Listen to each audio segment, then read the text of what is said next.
All right, hey, thanks. Welcome to Sportkeg. I want to do a quick little elevator pitch for my products, just to give you some quick familiarization.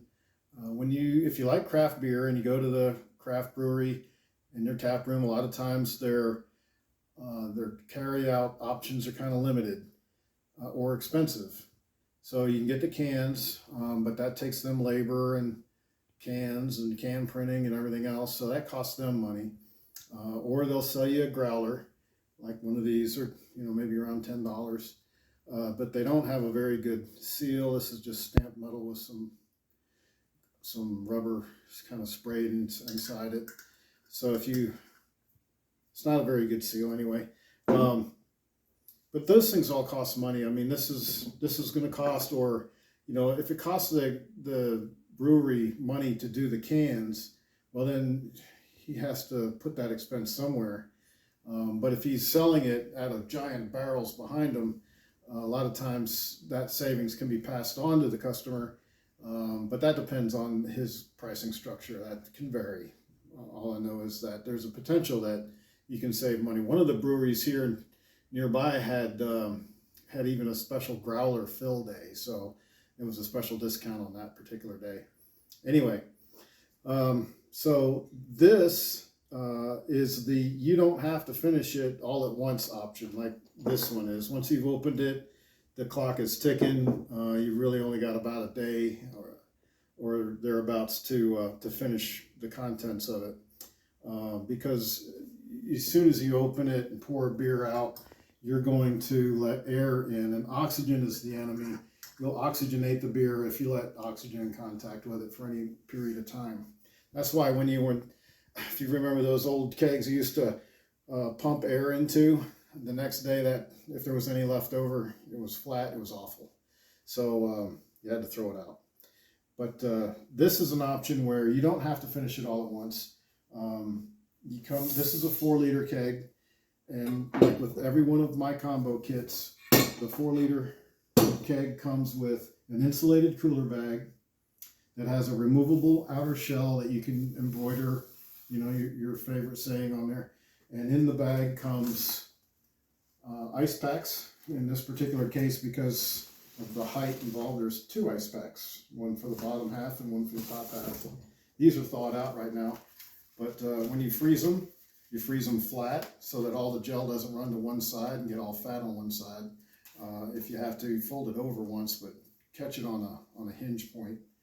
And there's 2 generous pockets to put in extra CO2 cartridges or your accessories in there. The zipper is a double opposing zipper so that you can close up to your spigot, your faucet. You can also do that through the side if you like, whichever makes it more convenient for you. But the opposing zippers make it where you can zip up to whichever comes out of the bag. Of course, when you're transporting around, everything fits inside and nothing's hanging out. You get 16 CO2 cartridges. This is food safe CO2, 16 gram, and there's 16 of them. So you get off to a generous start. With any tap style 2 or 3, you get extra seals for this guy. Okay, that's to rebuild this one. So let me just go over the 3 styles of taps that we offer. This is tap style 1. It's our least expensive. However, when you have this one, you can't take it apart mid-batch. Can't take this off, because if you do, air will get in. So you got to leave it on there. Also, in a video I just made too, I recommend that if you lay it sideways in your fridge, there is extra maintenance. So you might want to, if you're going to do it that way, you may want to step up to the next level, which is tap 2. I'll cover that in a second, because there's an easier way to go through life with a tap 2 or tap 3. So this one wants to stay vertical, and it wants to stay assembled during that until you're done with that batch. Tap style 2 now has quick connects.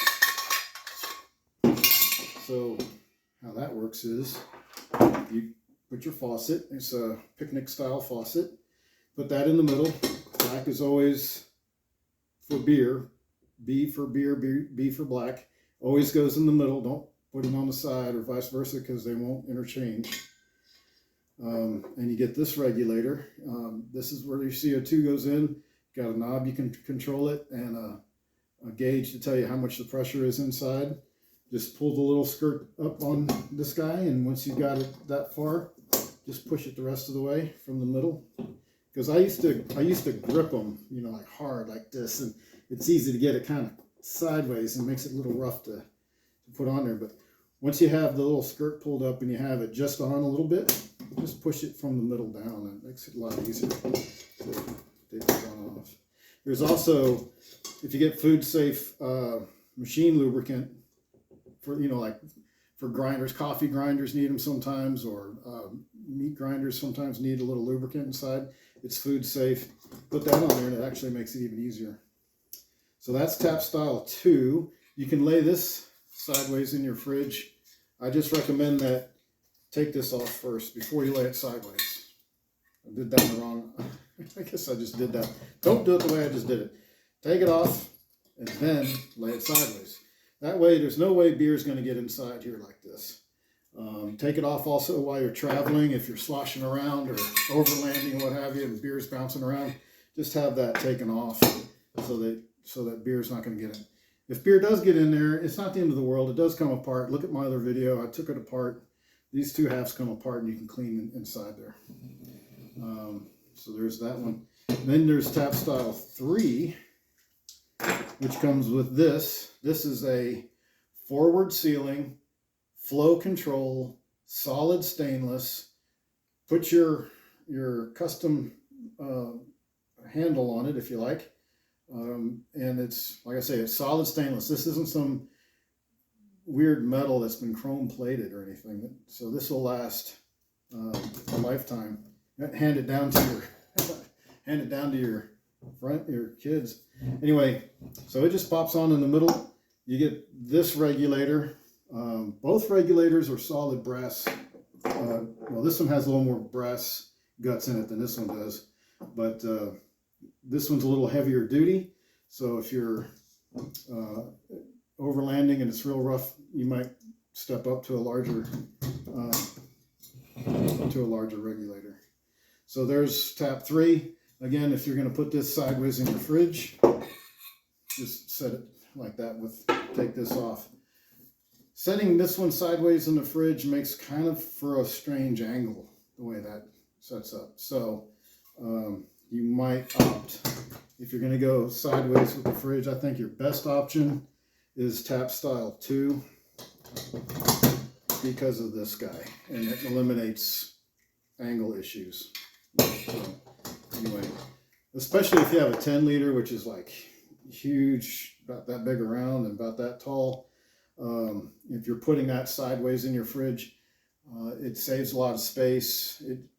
Typically, you don't have to rearrange your shelves, and you don't have to buy a kegerator, which that'll save you $1,500. So once you buy one whole set, you might get multiples so you can have some variety with you. I just recommend that you get one of these extra. Just tell me in the contact me page, just tell me that you want an extra one of these, or $20, and have one of these on each keg. But you don't have to buy a whole another faucet and regulator for each keg that you have, because you can just pop them from one to one. So you can have your IPA here, you might have another one with a stout beer there. You know, there's a million varieties, so you can buy a million kegs. You can force carbonate. Tell me in the contact me page if you plan to use force carbonation, but you're not going to be able to do it with this as your regulator and CO2 source. But what you want to do, all you need to do is get an extra one of these and pop that onto the gas port and plumb this over to your big tank with your big regulators that go up to 60 some odd pounds, or however many pounds you use to force carbonate with. These gauges go up to 30. I don't think you're going to find the volume in these that you're looking for that kind of carbonation. This is for dispensing and transport and storage, but not a forced carbonation thing. But anyway, this guy will do your forced carbonation. And if you want to do it in a 10 liter, that's the bigger one. You'll just see it on my other videos. So that's everything. And if you have any questions, use the contact me page on my website, or just email me. I'm Thomas@sportkeg.com, and I will answer any of your questions. Thanks. Have a good day.